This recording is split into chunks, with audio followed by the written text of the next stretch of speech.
मैं doctor RP. Singh आपका अपने YouTube channel doctor Raghav Ayurveda शक्ति में स्वागत करता हूँ।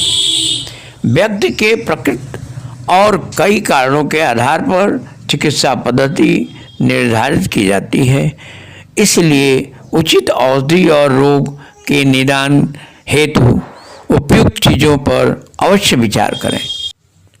अवसाद एक मूड संबंधी विकार है जिसमें व्यक्ति को लगातार निराशा या दुख महसूस होता है। इससे एनर्जी के स्तर में कमी आती है और व्यक्ति अपनी सेहत पर भी ध्यान नहीं दे पाता।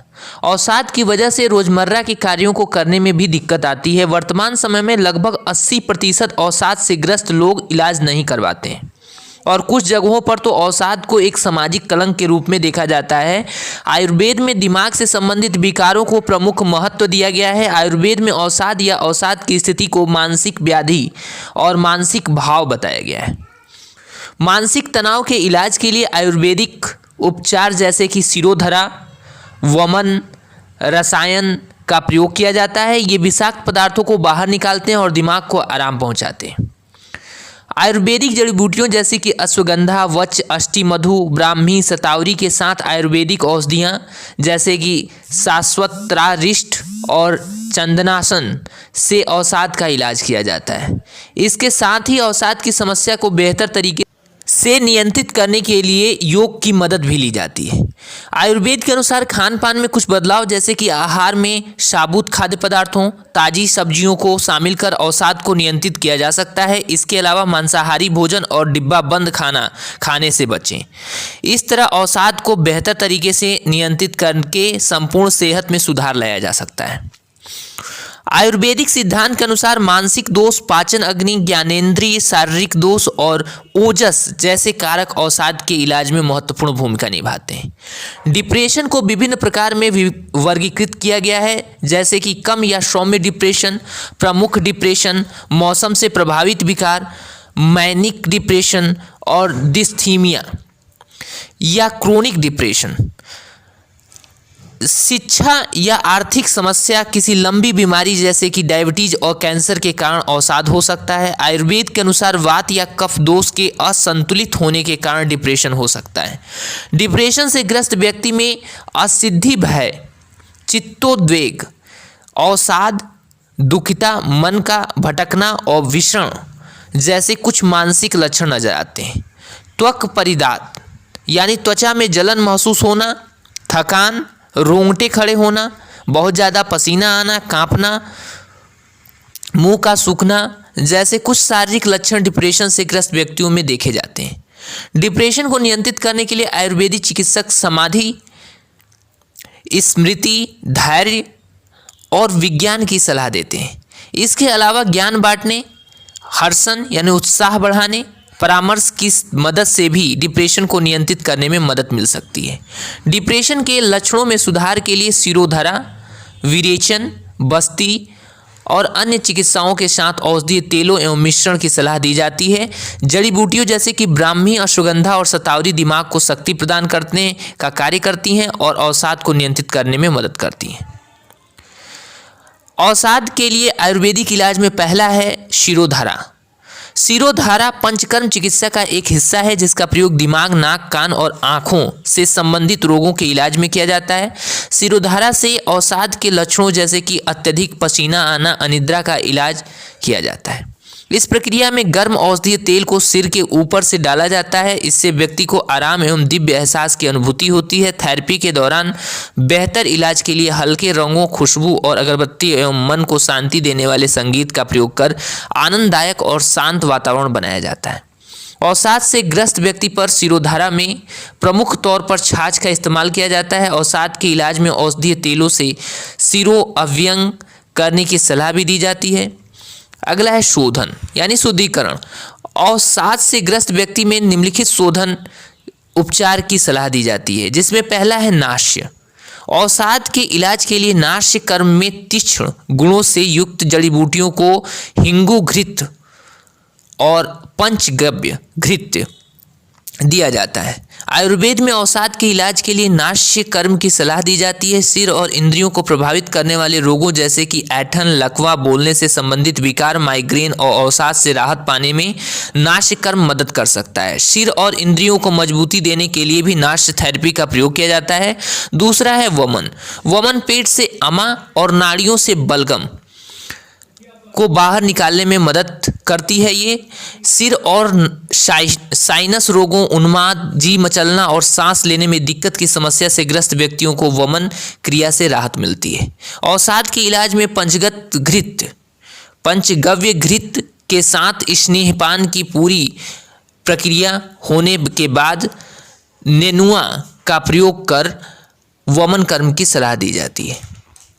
अगला है विरेचन। विरेचन कर्म में रेचक यानी जुलाब, जड़ी बूटियों जैसे कि मिश्री, शेन्ना, रुवर्व और सुंठी के इस्तेमाल से विषाक्त पदार्थों को शरीर से बाहर निकाला जाता है। ये मल आने में रुकावट, ब्लीडिंग, विकार, तेज बुखार और दर्द जैसी समस्याओं से भी राहत दिलाता है। अवसाद के इलाज में विरेचन के साथ त्रिवृत, लेह और अपिपत्तिकर पाउडर लाभकारी है। अगला है बस्ती। बस्ती कर्म एनीमिया का उपयोग कर पेट के कार्य को मजबूत और सुधारने में उपयोगी है। इस चिकित्सा में शरीर से विषाक्त पदार्थ को बाहर निकालने के लिए एवं विभिन्न रोगों का इलाज कर शरीर को ऊर्जा देने के लिए हर्बल टॉनिक और मिश्रण दिया जाता है।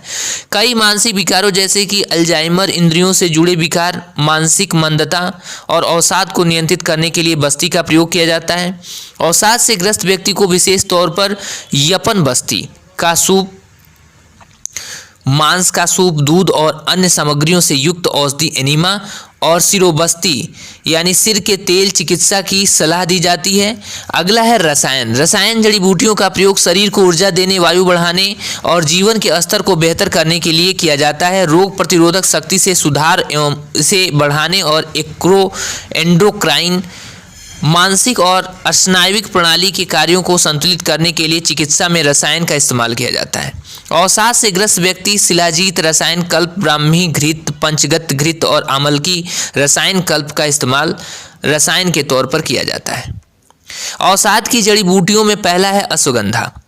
आयुर्वेद में अश्वगंधा को दिमाग के लिए शक्तिवर्धक के रूप में जाना जाता है। इस जड़ी बूटी में पीड़ा दूर करने और ऊर्जा देने वाले गुण मौजूद होते हैं जो कि शरीर को ताजगी और आराम पाने में मदद करते हैं। ये मांसपेशियों के लिए ऊर्जादायक और उत्तेजक के रूप में भी कार्य करती हैं। अश्वगंधा में ऐसे सक्रिय घटक होते हैं जो मानसिक विकारों जैसे कि अल्जाइमर और अवसाद को नियंत्रित करने में मदद करते हैं। इस पौधे में प्राकृतिक रूप से कोशिकाओं को नुकसान से बचाने वाले रसायन मौजूद होते हैं जो कि तनाव को कम करने में मदद करते हैं। इस तरह अश्वगंधा बेहतर तरीके से अवसाद को नियंत्रित करती है। इसके अलावा अश्वगंधा जो ओजस को भी बढ़ाती है। अश्वगंधा काढ़े और पाउडर जैसे कि कई रूपों में उपलब्ध हैं, आप इन्हें ले सकते हैं। ब्राह्मी। आयुर्वेद के अनुसार अश्वगंधा मस्तिष्क की कोशिकाओं को ऊर्जा देने वाली बेहतरीन जड़ी बूटियों में से एक है। बौद्धिक क्षमता में सुधार करती है। ब्राह्मी रक्त को साफ करने का भी कार्य करती है। ब्राह्मी उत्तेजक के तौर पर भी कार्य करती है। ये शरीर को साफ करने और उसे पोषण देने और याददाश्त बढ़ाने में मदद करती है। ये तनाव के स्तर को कम करती है और इसी वजह से मानसिक या भावनात्मक तनाव से गुजर रहे लोगों में ये एक उपयोगी जड़ी बूटी है। ब्राह्मी में चिंता रोधी और तनाव रोधी गुण भी मौजूद होते हैं। ब्राह्मी तेल काढ़े, अर्क और पाउडर के रूप में आप प्रयोग कर सकते हैं। अगला है वच। वच में उत्तेजक और डिटॉक्सिफाइंग यानी विषाक्त पदार्थ निकालने वाली गुण होते हैं। ये मस्तिष्क में रक्त संचार को बेहतर करती हैं और दिमाग को ऊर्जा प्रदान करती हैं। कई बीमारियों जैसे कि उन्माद, न्यूरेल्जिया या नसों का दर्द के इलाज और दिमाग को तेज या यादाश्त बढ़ाने में इसका वच मदद करती है। वच पेस्ट काढ़े और पाउडर के रूप में आप ले सकते हैं। अगला है शतावरी। शतावरी में पोषण गुण मौजूद होते हैं एवं यह शरीर के लिए टॉनिक के रूप में कार्य करती है। इससे व्यक्ति के मन में प्रेम और भक्ति की भावना बढ़ती है। अगला है यष्टि मधु यानी मुलेठी। आयुर्वेद में मुलेठी को दिल के लिए उत्तम टॉनिक के रूप में जाना जाता है। ये रक्त संचार में सुधार करती है और कई रोगों जैसे कि सूजन, अल्सर, मांसपेशियों में ऐंठन और वात से संबंधित रोगों के इलाज में उपयोगी है। यष्टि मधु मस्तिष्क को पोषण देती है और दिमाग को शांत रखती है। ये मन में संतोष और शांति की भावना पैदा कर अवसाद के इलाज में मदद करती है। अगला है चंदन। आयुर्वेद में आध्यात्मिक कार्यों के लिए चंदन का प्रयोग किया जाता है। इसे मन और मस्तिष्क को शांति प्रदान करने के लिए जाना जाता है, इसलिए यह अवसाद से ग्रस्त लोगों के लिए लाभकारी होता है। ये ध्यान करने और व्यक्ति के मन में भक्ति बढ़ाने में मदद करती है। चंदन को शक्तिवर्धक के रूप में भी जाना जाता है। ये कई रोगों जैसे कि ब्रोंकाइटिस, नेत्र संबंधी विकार और अवसाद से राहत दिलाने में मदद करती है। ये परिसंचरण तंत्रिका, श्वसन और पाचन तंत्र को आराम देने एवं उसके कार्यों में सुधार लाने में उपयोगी है। अवसाद के लिए आयुर्वेदिक मिश्रित औषधियों में शाश्वतारिष्ट में अदरक, सौंफ, शतावरी, हरितकी, ब्राह्मी और अन्य जड़ी बूटियां होती हैं। इन सभी चीज़ों को काढ़े के रूप में शाश्वतारिष्ट में डाला गया है। ये मिश्रण बल और हृदय को शक्ति प्रदान करता है और इसमें दर्द निवारक और ऊर्जादायक गुण मौजूद होते हैं। ये यथास्थ रोग प्रतिरोधक क्षमता और आयु को बढ़ाता है एवं नाड़ियों की सफाई करता है। ये औषधि हर उम्र के लोगों की शक्ति, आवाज़ और रोग प्रतिरोधक क्षमता में सुधार लाती है और तीनों दोषों को संतुलित करती है। मानसिक विकारों जैसे कि उन्माद, मिर्गी और अवसाद के इलाज में इसका उपयोग किया जाता है। वात दोष के असंतुलन के कारण हुए अवसाद को नियंत्रित करने के लिए विशेष तौर पर इसका इस्तेमाल किया जाता है। अगला है कल्याण घृत। इसमें इंद्रवारूणी यानी चित्रफल, विविधकी, अमिलकी, भूरा, हल्दी, मजिष्ठा, चंदन मौजूद है। कुष्ठ रोग, उन्माद, पांडु रोग और प्रमेह यानी गनोरिया के इलाज में इस मिश्रण का इस्तेमाल किया जाता है। अवसाद के कारण उन्माद से ग्रस्त व्यक्ति के इलाज में कल्याण घृत का इस्तेमाल किया जाता है। अगला है चंदनासन, चंदनाशौ में कमल, मजिष्ठा, कंचनार, यष्टिमधु, अंगूर, रसना और अन्य जड़ी बूटियां होती हैं। इसमें चंदन के अवसाद रोधी और दिमाग को शांत करने वाले गुण मौजूद होते हैं, इसलिए चंदनाशौ का प्रयोग अवसाद के इलाज में किया जाता है। आयुर्वेद के अनुसार अवसाद होने पर क्या करें और क्या ना करें, तो अनार, अमलकी, नारियल, अंगूर, क्लैरिफाइड मक्खन, काले चने, मौसमी फल, कद्दू, लौकी और ताजी सब्जियों को अपने आहार में शामिल करें। विशेषतर रात के समय हल्का भोजन लें, ध्यान और प्राणायाम करें, सामाजिक कार्यों में हिस्सा लें, अपने आहार में मानसिक चीज़ों को न लें, पर्याप्त नींद लें, निजी साफ सफाई का ध्यान रखें और खुद में आत्मसंयम विकसित करने की कोशिश करें। क्या नहीं करना चाहिए, तो बार बार न खाएं, ज़्यादा न सोचें, शराब से दूर रहें, बासी और मसालेदार खाने से बचें, रात को समय पर सोएं, डिब्बा बंद खाद्य पदार्थों से दूरी बनाकर रखें, अत्यधिक तनाव न लें, पेशाब और मल त्याग जैसी प्राकृतिक इच्छाओं को न रोकें, भूख लगने पर तुरंत कुछ हेल्दी खाएं और ज़्यादा भावुक न हो। ऐसे खाद्य पदार्थों को खाने से बचें जिनमें कैलोरी की मात्रा अधिक हो। धन्यवाद।